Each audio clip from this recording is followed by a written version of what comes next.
Então, vamos falar aqui de Aserá.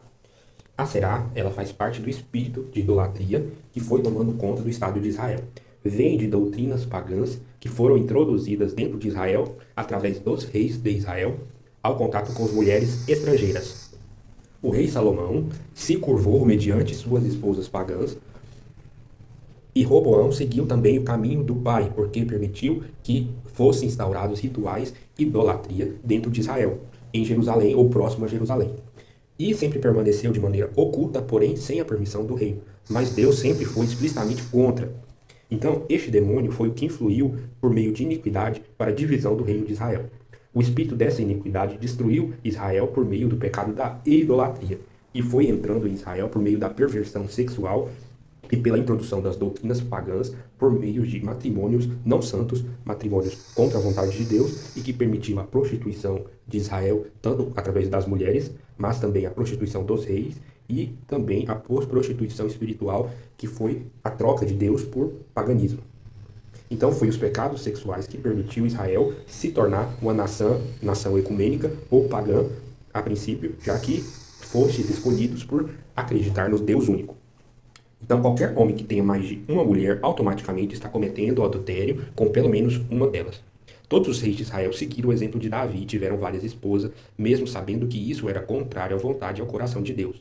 Então, a desobediência fez esse ciclo vicioso do pecado se estabelecer, que nós chamamos de iniquidade. E com isso, os erros se repetiram de geração em geração.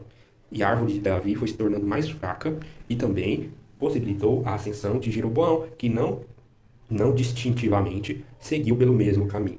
Então, Davi teve a esposa Maaca, que trouxe os princípios do paganismo como um cavalo de Troia para Israel, com o objetivo de destruir o reino de Deus, destruir a casa de Davi e não somente estabelecer o paganismo, mas também para estabelecer descendentes para que Israel fosse comandada por outras nações. Salomão teve muito mais mulheres do que o próprio Davi e seguiu exemplos muito piores que acabou por destruir o seu reino.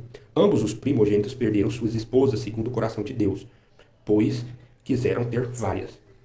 Davi, por mais que tenha sido um homem extremamente abençoado, as suas maldições foram marcantes.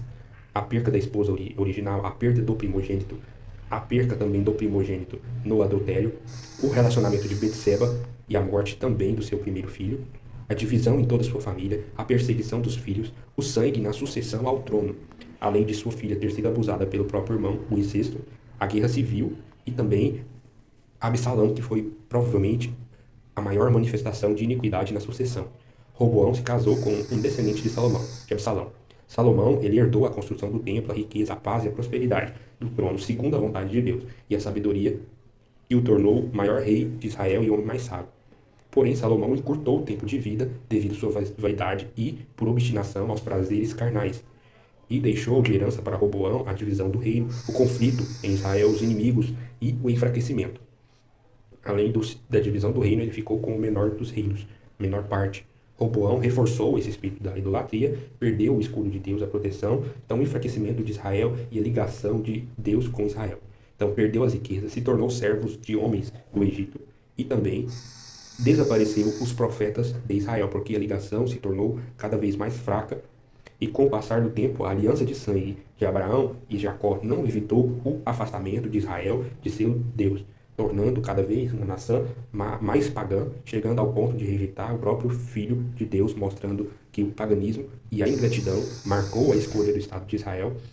E também não será o fim dessa história, mas mostra aqui quão difícil foi as escolhas de Deus e as consequências do pecado humano e a dificuldade que é lidar com nós, seres humanos, pecadores e miseráveis.